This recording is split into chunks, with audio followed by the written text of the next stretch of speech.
The Metropolitan Police is facing accusations of failing to intervene after pro-Palestine demonstrators gathered outside an Israeli restaurant in Notting Hill on Friday the 9th of January. Around 50 protesters, operating under the banner of the International Jewish Anti-Zionist Network, descended on Miznon restaurant on Elgin Crescent, the seventh time the establishment has been targeted, according to a spokesman. Videos circulating online appear to show a substantial police presence at the scene.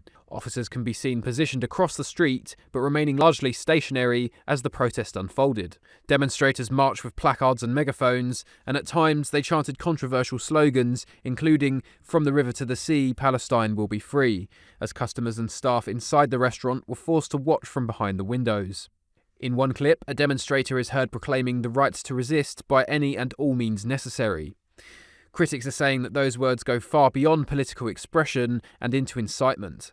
A 35-year-old man was eventually arrested on suspicion of chants intended to stir up religious hatred, with the protests dispersing shortly afterwards. He has since been released on bail.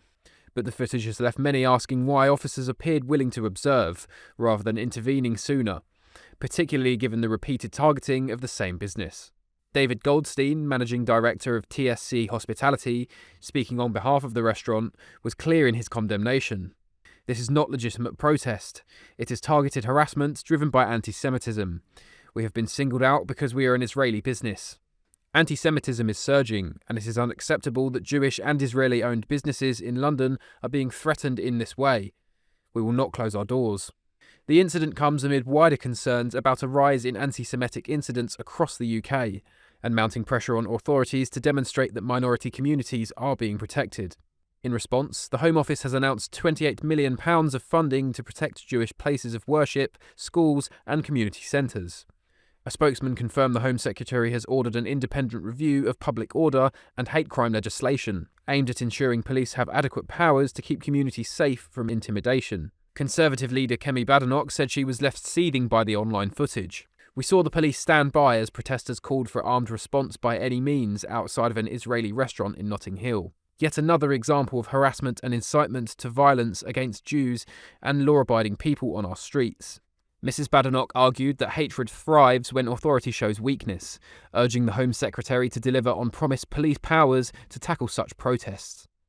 Metropolitan Police Commissioner Sir Mark Rowley has defended how officers handled the demonstration. He said he takes very seriously how Jews in London feel and how the behaviour of protesters influences that, insisting the force is dedicating more resources to policing protests than at any other point in history. Sir Mark says officers are attempting to strike a balance, protecting the right to lawful protest while safeguarding the wider community.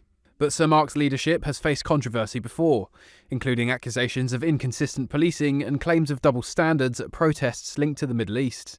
He appeared on GB News Breakfast to address claims of two-tier policing at protests.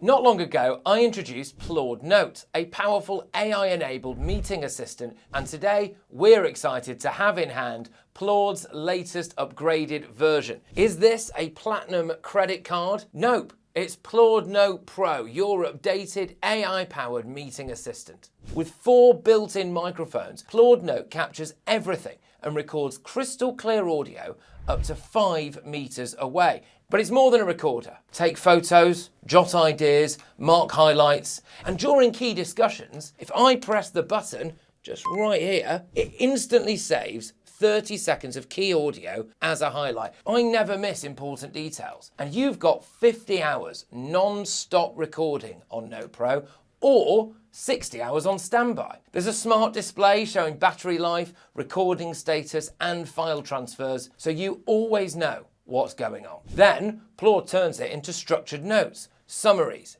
insights, to-dos, even analysis of power dynamics in the room. And with Ask Claude, your contextual AI assistant, you can draft emails, extract data, brainstorm, or find anything across past meetings. And you're safe knowing that your data is yours and completely private. Click the link in the video description to pre-order your Claude Note Pro. And if you'd like to experience Claude Intelligence even earlier, I've got a special offer for you. Use the code GB20 when ordering Plord Note and get 20% off. So the Metropolitan Police have been accused of two-tier policing, especially when it comes to the policing of protests.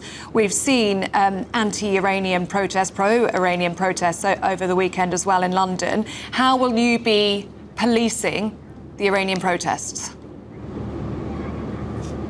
So we police protest without fear or favour under the law as Parliament's created it. We can't make up laws, we have to do it under those laws.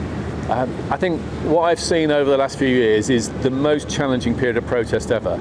And our command teams who are making the decisions and the officers on the streets, it is routine now for one side of the argument to say you were too lenient on that group, and the supporters of that group saying you were too harsh on them. We're constantly criticised from both sides because we're the people on the street dealing with tension and trying to manage that tension and deal with illegal behaviour.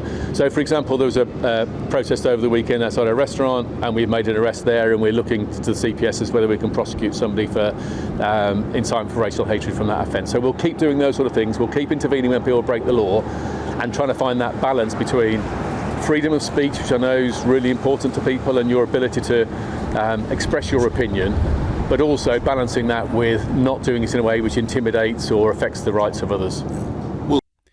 In 2024, the Commissioner faced calls to resign after officers threatened to arrest an openly Jewish man for walking through an anti-Israel protest, warning that his presence could inflame tensions. Sir Mark later dismissed accusations of two-tier policing as disingenuous. In a statement following Friday's protest, the Metropolitan Police said that officers were present as part of a policing plan to ensure people can exercise their rights to protest peacefully, whilst ensuring that those in the wider community can go about their lives without serious disruption. They confirmed the arrest of the 35-year-old man and said the protest was disbanded shortly afterwards. The flare-up of protests early this year has sparked further debate over the safety of minority communities in London and the UK as a whole. Martin Daubney and political commentator Fahima Mohammed engaged in a heated exchange over the matter recently on GB News. Potentially, homicide is down by 11%, and that is because a specific violence reduction unit was created against the backdrop of a crime epidemic in Britain. And guess what? Stop and search is up 20%. Millions of pounds have been spent. Stop and search is something that Mayor Khan promised to get rid of. When he was the mayoral candidate in 2016, he called it institutionally racist. He had to do a U-turn on that as the bodies piled up. Now he's actually got back to common sense. There has been an impact. Let's be honest. Sadiq Khan has seen a downturn in homicides because he did what everyone knew was a good idea in the first place.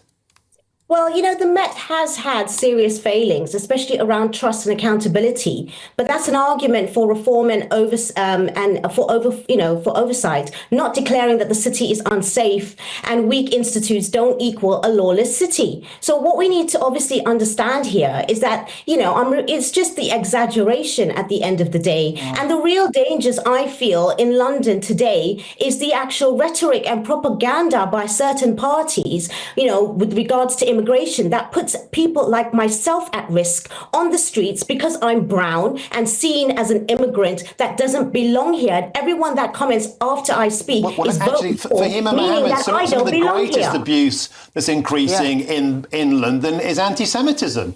And that's not committed on the whole by white people. And also anti-Muslim hate. Violence is both.